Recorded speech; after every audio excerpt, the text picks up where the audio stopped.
Hello, YouTube. This is Kai Turner. Kai Turner Gaming. Let's get it.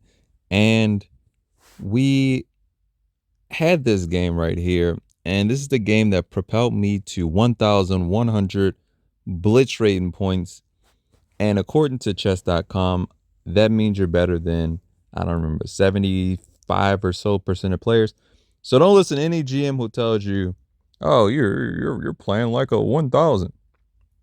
If he says you're playing like a 1,000, that means you're better than, because remember, chess.com is the chess players that play on chess.com. So you're not, discounting lead chess, you're discounting every other website. So we can estimate you're probably better than 80% of chess players in the world, which is pretty crazy, right? And it took me a long time to get this. I mean, it seems like a big achievement in retrospect, but yeah, hitting 1,000 and now 1,100, yeah, it's really big. Yeah, it took me probably years to get this, at least a few years to get this. But now I'm playing a lot better than I was playing when I was in, let's say, an 800 or 700 years ago, and I can see it in this game right here. So let's get started. I don't want to bore you guys with the start. Start with a nice king's pawn opening. I'm playing the Borg, of course.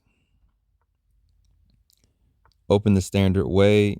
He did that, and I had a little think right there. What the best course of action was. So, I just proceeded to continue to play that. Once he brung out his light square bishop, we already know he's going for some type of London-ish setup. So I'm going to bring out my knight. He brings out his knight, and I immediately pressure that knight. Now, this is very rare that you ever get this exact position, but I was like, you know what? I'm just going to, the whole point of the Borg is to sack that pawn anyway. So I'll sack the pawn. And of course, immediately proceed to attack that pawn. Not really trying to win it back, but actually just trying to get that knight out of the game. This knight, this light squared knight, is probably one of the most dangerous pieces that White's gonna have in the entire game. Not for just completely forgive the open H file. No, that's irrelevant. No, that light squared knight. So proceed to attack it the wrong way. Giving up the entire game right there. He takes. Obviously, I have to move. Takes. I get rid of the light square knight. I'm okay. I don't care about material at all, especially in this game. And I kind of baited him just to get the light square knight. I always have way more fun when I'm sacking material for like seamlessly no reason, I could say. So this is already fun for me. I'm already having fun. So I'm like, let's go now. Attacks my queen, gotta move out the way. Boom, bang, boom. Now he brought his queen out, and I will agree with the computer's inaccuracy right here. And they basically say he just lost a piece. So you're like, where did he lose the piece at? Well, I'm going to show you how you can punish that. I do an inaccuracy, but I kind of want to get my pieces out, just develop. He does an inaccuracy. We're just losing pieces back and forth. You know what I mean? It's a Hubble special of which piece you're losing. Another inaccuracy. It's just plain old mistake right there by him castling. Another inaccuracy, but this one makes a lot of sense. Okay, now here the mindset. We're in the 1,100 tier, right? Me attacking his queen while also providing pressure against the different pieces. Like there's so many dynamics going right now, but in post game, it's a lot harder to evaluate everything. Okay, bishop's protecting the knight. The knight is protected by the bishop. So my pieces, weirdly enough, are in perfect synergy. And my knight being protected by that pawn is going to come into full effect in the next couple of moves. So everything kind of has this like weird cohesion going on right now. My bishop, dark square bishop being H8 obviously is not the best square for it, but guess what? It's the longest diagonal, and it's right now providing some additional support for the knight. So me attacking the queen simply asks the question, where is your queen going? That's all I want to know. Where is your queen going? Because if you attack, I have too many minor pieces down there. Your queen is you're gonna lose your queen. I can agree with any GM on that. Like it's too many pieces down there. You're gonna lose your queen, you know? And I wanted to set up some type of weird barrier where I get my rook involved, and yeah, it's not gonna be nice. That's why that's why the computer is seeing inaccuracy within all of the queen moves from him from the beginning of the game, because obviously your king being next to your queen and there's no shelter on the H file, yeah, you're gonna get daved, as they say. So mistake. Now I don't get why. Now I mean I see what they're saying is to disconnect the the bishop from the knight. So obviously you can just kind of free reign and do the attack plan I just said.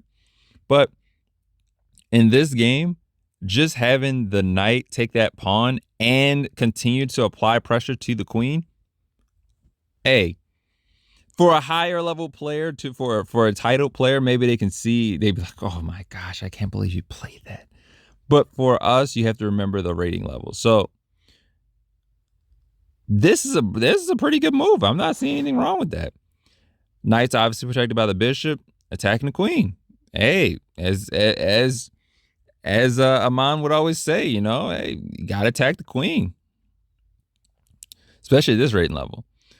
Now he brings his queen back over as if he's threatening the knight, which obviously he's not, because it's protected by the bishop.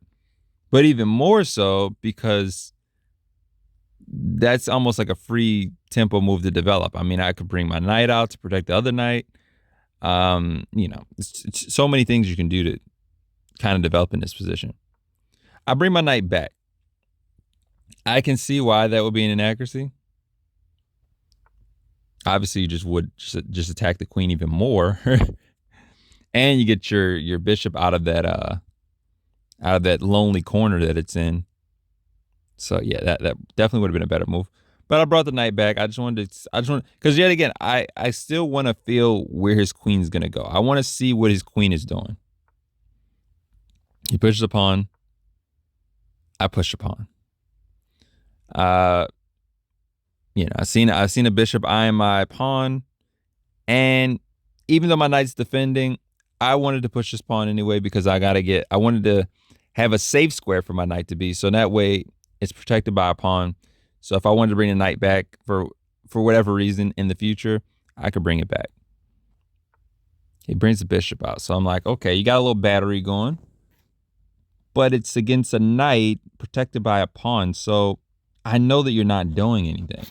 So I just completely ignore that threat and continue to develop. I get my bishop out of that lonely corner that it's in. So maybe a mistake positionally, but in an actual real world game, I connected my bishops. I got my bishop out of the corner, and I'm prepared to, start an attack right now. Now, I would agree with that. Of course, 9 times out of 10, I would never play a move like that because I'm, afraid of the knight taking. But in this case, I said, you know what? If you were to take, well, now I can develop my knight. Obviously you wouldn't take with the knight versus the pawn. And you allow my rook to sweep over and start attacking, your queen and king are directly aligned. Obviously, tactics wins games. So I wasn't too worried about that. I almost wanted to provoke the bishop take, and I guess he knew that, so he didn't take.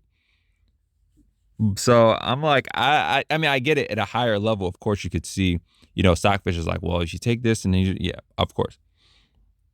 But for us, no, I don't think that would be a smart trade, honestly. He takes bishop, I take with a knight, then I bring my rook over in the next couple moves. Yeah, I don't see what you're doing there. That it's too much pressure towards your king side. I don't know. So obviously I attack. Now here's where that bishop pair, especially when they're next to each other, becomes extremely powerful. He has to move his queen, of course. And I push again. Obviously, your pawn is protected by your bishop, and it's just super powerful right there. Now he proceeds to, say, hey, I'm not going for that trade. I want to keep my king safety at as high as possible.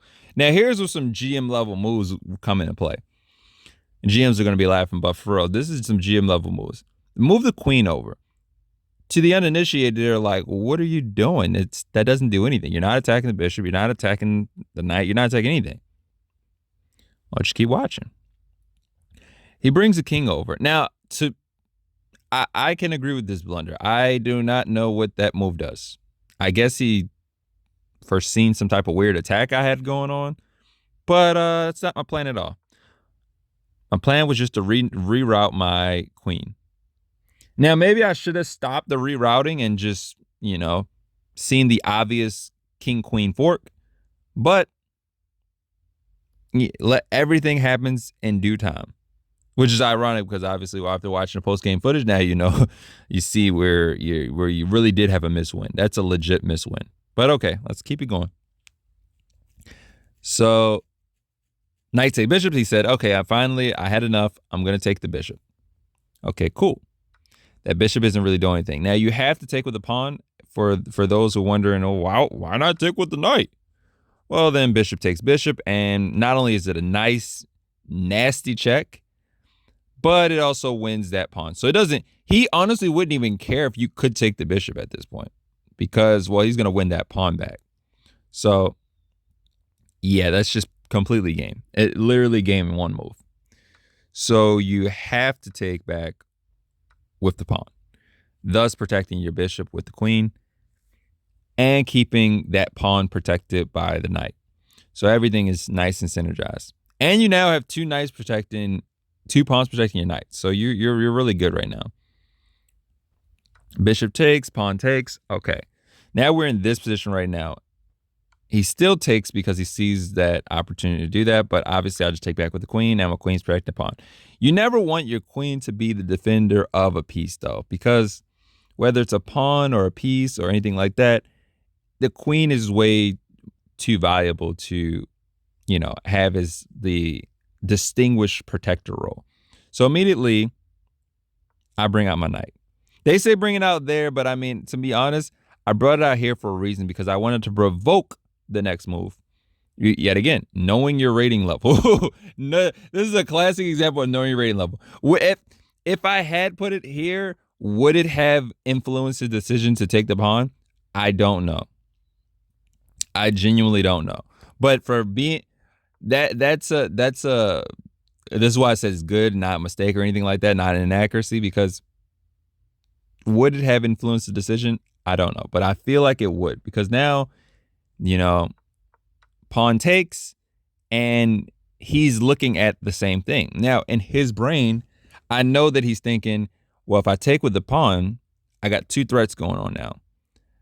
I'm threatening to take the knight because, well, obviously his queen is protecting that pawn. So I'm going to do some type of rook trap. I can do, I can bring rook down. I can bring my queen in, and, he's in a really dangerous, predicament at this point. Cool. So I don't say anything, but I just subtly give this beautiful knight fork. Probably one of the best ones, because I mean, I seen it two moves in advance. I seen it back here. Then I said, how can I get there to do it? So boom. And once he did that, I said, yep, that's game. Didn't even need to calculate anything. Literally, if my queen's not, if my queen's not under pressure, then I know that it's going to work.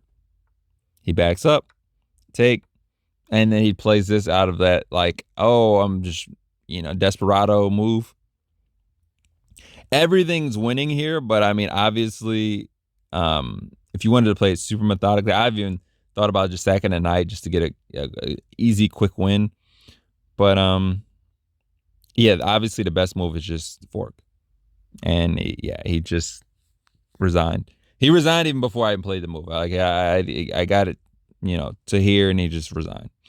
But yeah, great game, and it stands to reason that like even through the myriad of inaccuracies, because if you look at the games that I've played, this has probably the most inaccuracies and mistakes in it, and that's why I wanted to show it. So you see that like this is the game that I progressed to 1100, and it has a lot of inaccuracies and mistakes, but small though. You notice what I'm saying? Like percent change, very small, 1 point mistake, half a point mistake, inaccuracy for, a point. But this is why a national master or title player can beat you easily because, well, you could have materially the same amount of material, but positionally you could be down a whole queen in a lot of positions like that. And playing better players, you notice that. Like you'll be like maybe you'll have a very solid position against them in terms of material, but positionally, oh no, your pawns are doubled and you got this piece all the way over there that's not doing anything, and it's not a good thing.